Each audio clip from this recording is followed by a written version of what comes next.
Welcome to the Kairos Performance Podcast, a show where we share ideas and experiences in the attempt to help players, parents, and coaches improve performance on and off the court. I hope you enjoy. The inward journey is the truest one, the bluest one, the one you need to start before your life's begun, cause you're the one. And I'm the one too. They'll look at you suspiciously like what you want to be free for. Sirens go need. My name is Rob Newson. I am the host of this podcast. And the reason for putting this out and putting this together is because I want to share something of my experience of my life in basketball. And I think that I have something to offer to young players and parents, especially in England at this time. But also, I hope that this resource can be something used by basketball coaches, probably primarily at the youth level, and again in England. But maybe it has a broader utility and helpfulness to players, parents, and coaches outside of basketball. Because my whole life has been involved in the game, but basketball's always been something that I've wanted to use as the way that I learn about myself, learn about life, and also deliver messages and help to the people that I work with. So, as I said, my name is Rob Newson. I will use this one as a short introduction to who I am. I'm 38 years old, currently living in Sussex in England, having spent the last 12 years traveling the world, mostly Asia, with basketball. And my journey as a coach started when I was quite young.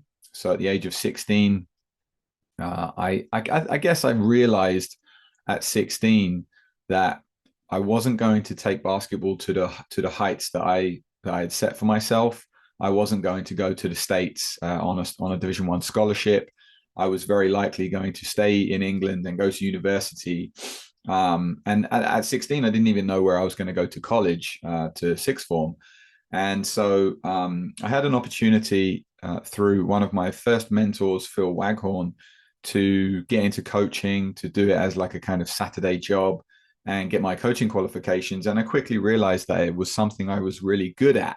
Like I had leadership skills, I had an ability to communicate, and I just found it something which I really enjoyed. And so I never gave up. I didn't give up at that time of being a player, but I also was able to add something and be a part of something, be a part of the game in a different way, which not only was I able to express myself in the way which I felt more natural to me, but also I was able to earn some money, and I saw a future in the game in that role as a coach that I think at that time I already was able to see I probably wasn't going to have as a player.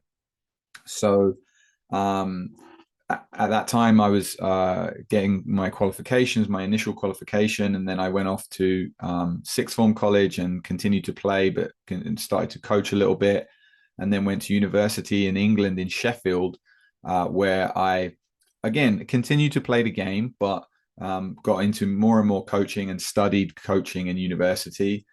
And after that, took every job I've had has at least in some way been involved in basketball coaching.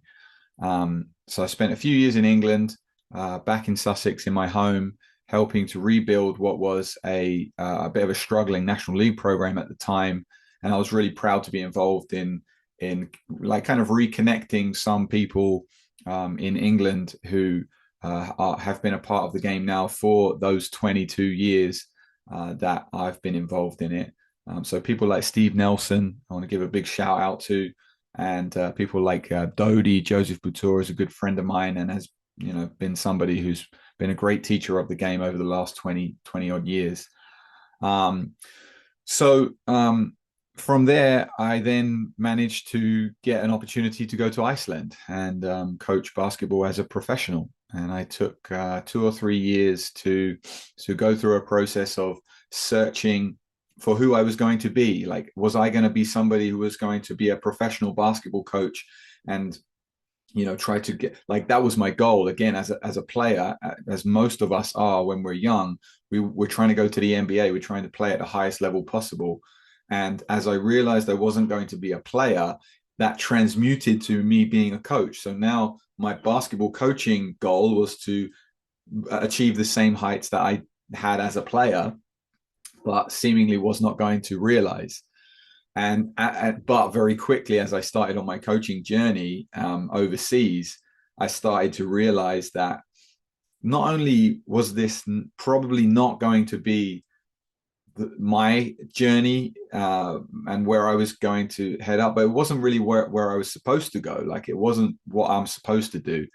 And I think I'm very lucky in that sense that I've really had a reasonable sense, but also some unbelievable people in my life over the last just in my life in general, not over any kind of span of time, that have helped me to realize more and more who I am, what I have to give, and how I'm going to do that. And so in my second year as a head coach of a professional team in another country, I really started to see that it was not in the men's professional game that I was going to do most of my work in the next 15 years. So you're talking about, I was 23 years old, trying to be the head coach of professional teams, and I just struggled with it. I don't think I had the necessary tactical understanding and ability to lead teams at that level.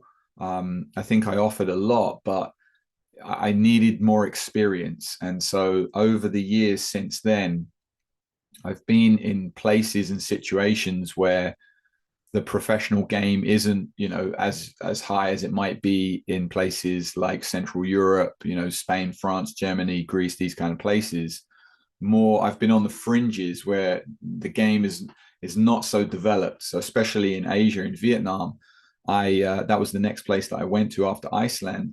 I went there and got involved in junior coaching at a very, very low level, but very quickly got involved in a crazy, exciting adventure to start a professional franchise in a country where basketball just wasn't really taken seriously, especially on the world stage or even in the region. But all of a sudden, at sort of 24 years old, I found myself at the helm of a professional franchise that was just beginning with quite a lot of investment, and was going to take part in a league which was not only a professional league, but it was for professional clubs to compete against other professional clubs in other countries. So the Saigon Heat is the team I'm talking about, and I was the head coach there in its first year in the Asian Basketball League as a 24-year-old. We had two import players from the States and three import players from the region, and then the rest made up of Vietnamese players. And this is probably a story that I will tell in a different podcast, but that experience was unbelievable because I was learning not only what does it take to coach a team, but what does it take to build a franchise. And at the same time, I was involved in developing basketball at the grassroots level in Vietnam, because the system, although there is a big one there, and you were talking about 13, 14 years ago, back then there was really no professional structure in any sense for kids to play basketball and go through the system, even to like the national team.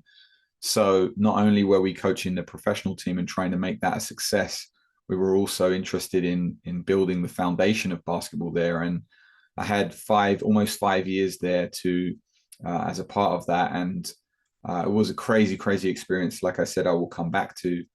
But as I moved out of that experience, I was growing as a man, and the next stage of my life was to meet a lady and talk about getting married, think about getting married. And so at that time, we made the decision to come back to the UK, where I coached in an academy in Gravesend called Northfleet. And I did that for a few years. Also moved over to Greenhouse and coached in a secondary school in Lewisham in London, before receiving an offer to work in the NBA in Asia in Hong Kong, which I took and had 3 years of working inside the league as a representative of the Asia office. That was to grow. The mandate is to grow the game in Southeast Asia.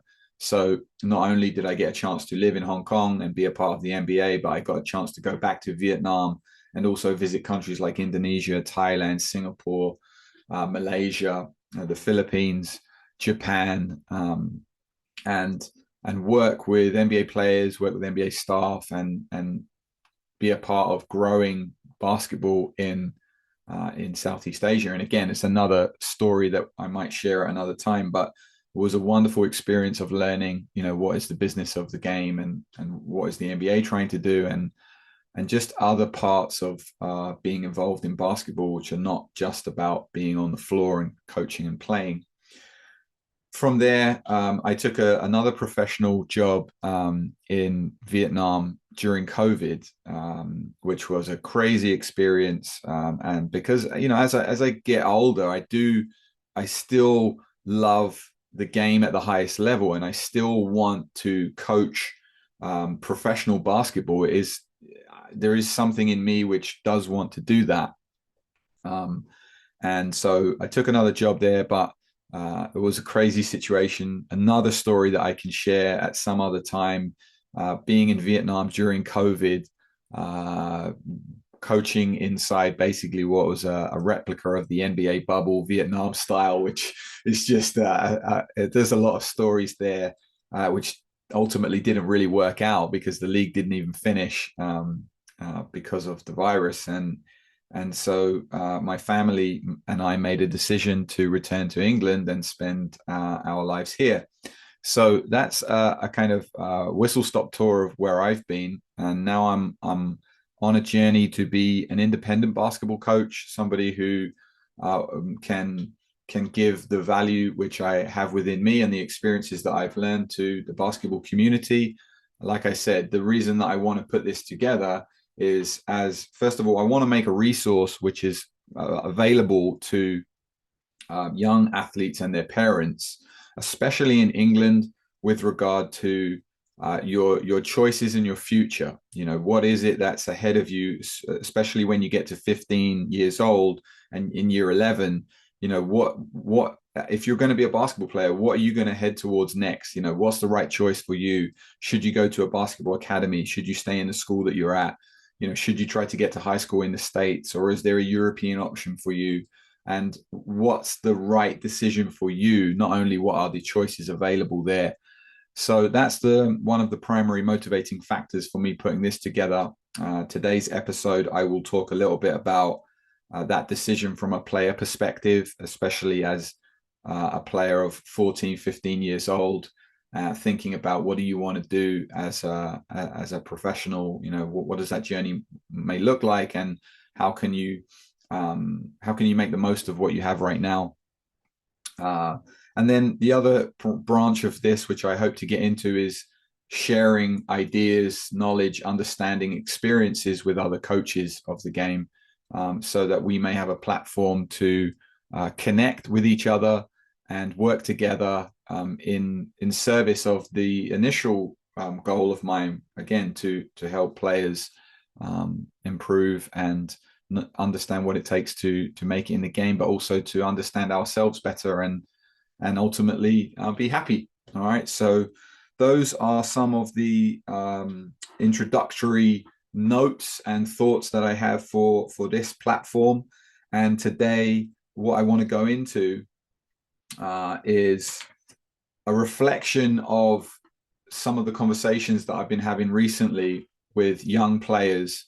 So I'm talking about like serious young players who are maybe already in an academy or year 10, 11, and are saying that, I want to be a professional basketball player, or I want to go to Division I college in the States, or, I want to play in Europe or something like that.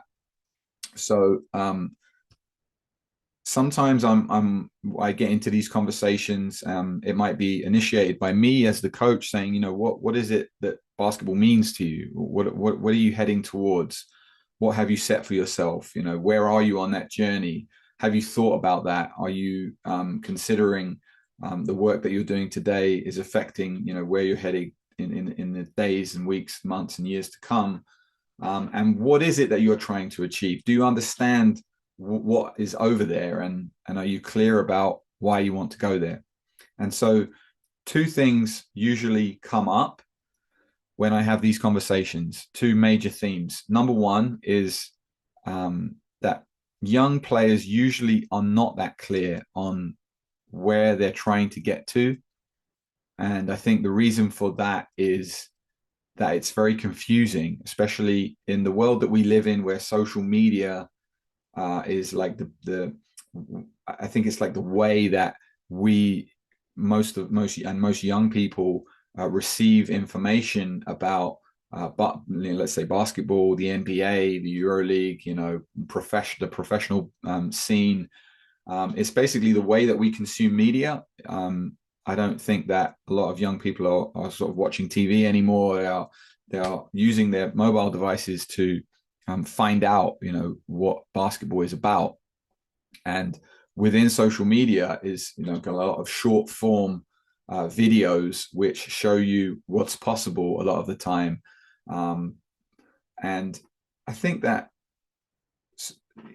kids can get confused by this, because it's most of the time it's like the highest level stuff that there is, and it's also edited, to show only the best bits. And so when we watch that, we think that that is what is happening at the highest levels, which it is, but we also think that that's the only thing that is happening at the highest levels, and that that's the only level that there is.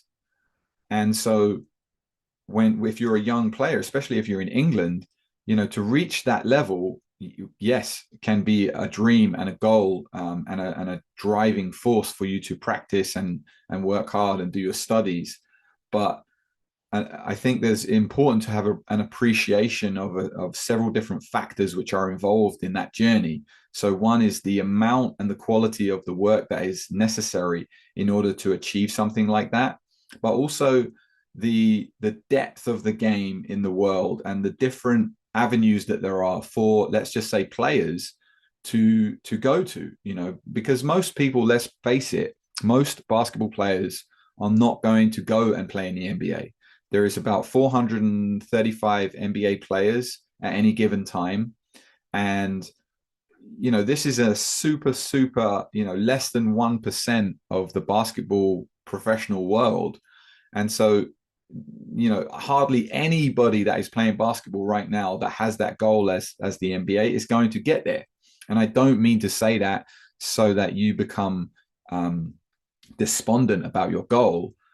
That can definitely be the dream and be the goal, but I think it will be helpful for you to have an understanding of, okay, what is outside of the NBA? What possible options are there in Europe professionally, or in your own country in England?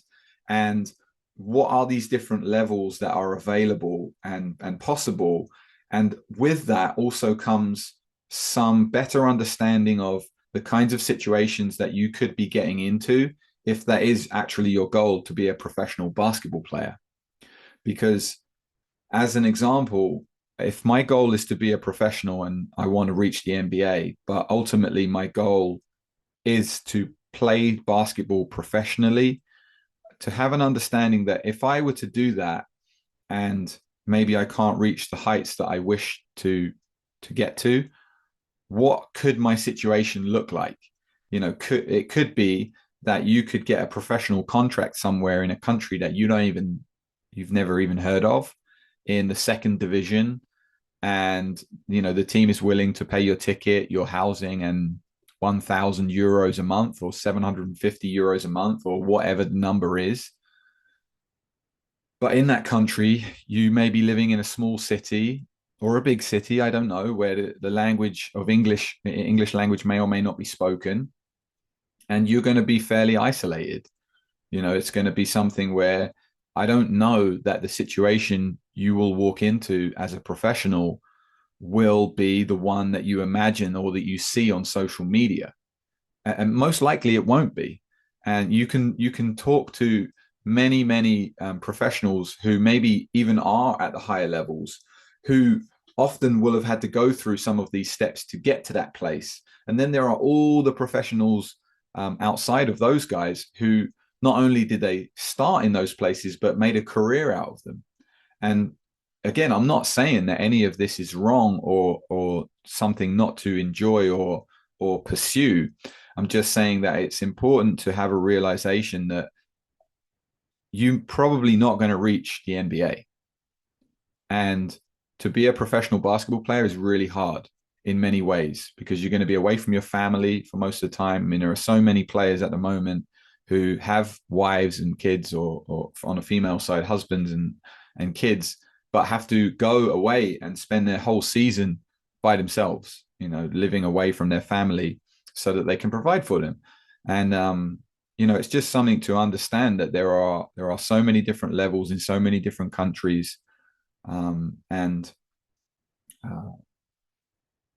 I don't know that is understood by a lot of young players. And an understanding of that can help you to get a grounding in, okay, how might I get to my goal? And if I don't get to my goal, what am I willing to sacrifice, let's say, to give up in order to continue to play the game as I get older? And is that something I really want to do? Because it might be, I think this relates to the second reason I want to talk about this particular topic, because I see a lot of young players also at the moment going through their season. Like I had a conversation with a kid in an academy last week, who is reasonably unhappy. They're reasonably unhappy and dissatisfied with how things are going. They want to be a great player. They want to reach the NBA. But at the moment, their statistics and the way that they're playing and some of their performances are not living up to the expectations that they have for themselves in order to achieve the goals that they've set for themselves. And this is causing unhappiness and dissatisfaction and angst and frustration because of a misalignment between what is happening right now and the goal and the expected reality. And sometimes, well, what do I want to say about this? I want to say that most basketball careers are short, and in the context of like our lives, all basketball careers are short.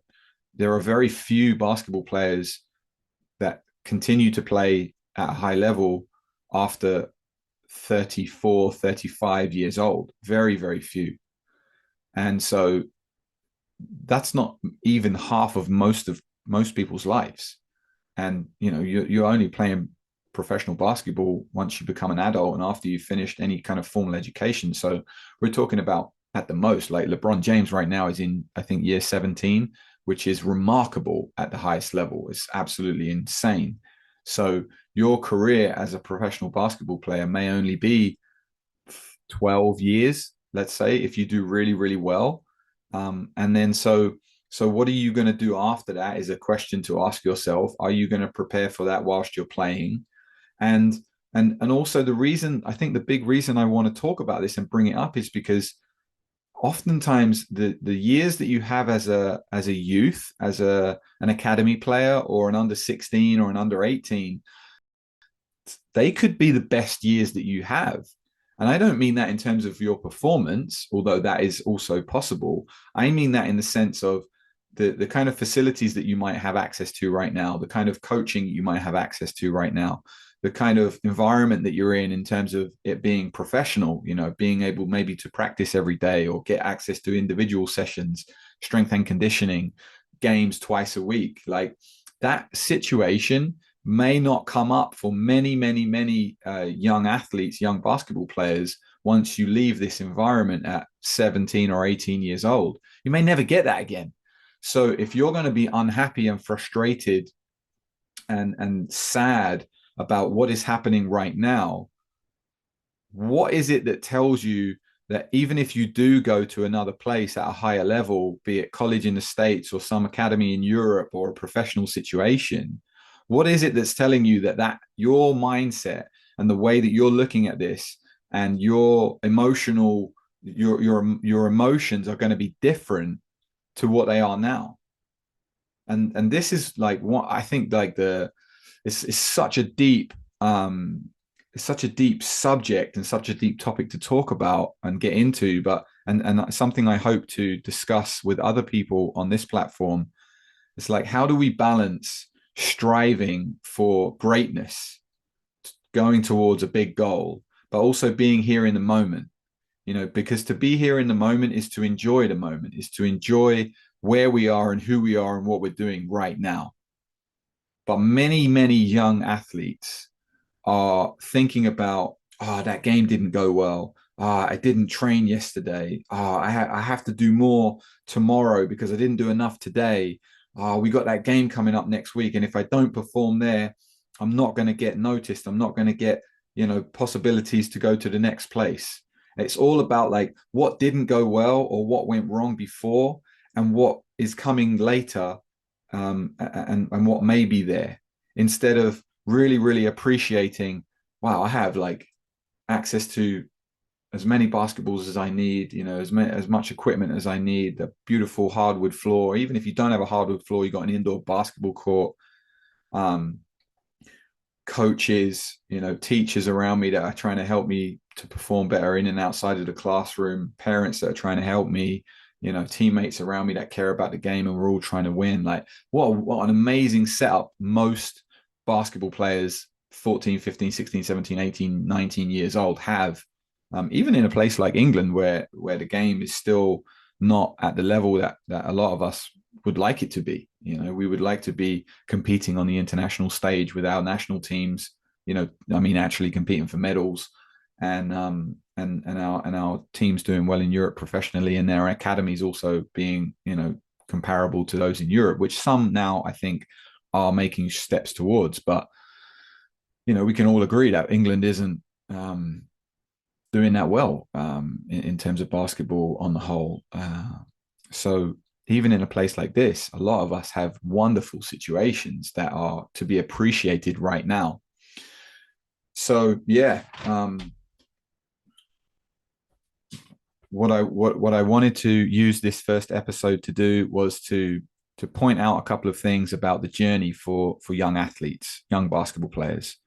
To summarize this, one thing is to be really clear about the goals that you have, where you're headed, what does it actually look like, when you get there? Like, what is the EuroLeague? What teams play in there? Again, I had this discussions last week with people that are talking about Eurobasket and they mean EuroLeague, and then they're talking about EuroLeague and they mean Eurobasket. Getting things confused between international basketball for your national team and professional basketball for a club and getting paid. If you don't understand this at 17 or 18 years old, how can you possibly be preparing yourself for those situations? Because if you do get the opportunity to go to a high level situation, you must be prepared to perform at that level. You can't be learning. Well, obviously, we're always going to learn. We're always going to be learning about new things and adjusting and, using the off season to get better and this kind of stuff. But surely those that are going to be successful are going to be those people that are better prepared to handle the demands of the situations that they find themselves in. So do you understand what European basketball looks like at the different levels? Do you understand the kind of money that you could make? Are you willing to accept 1,000 euros a month in Slovakia, in Division 2, away from your family, away from anybody, speaking a language that you don't understand, in order for you to realize your dream of playing professional basketball or as a stepping stone to the next place?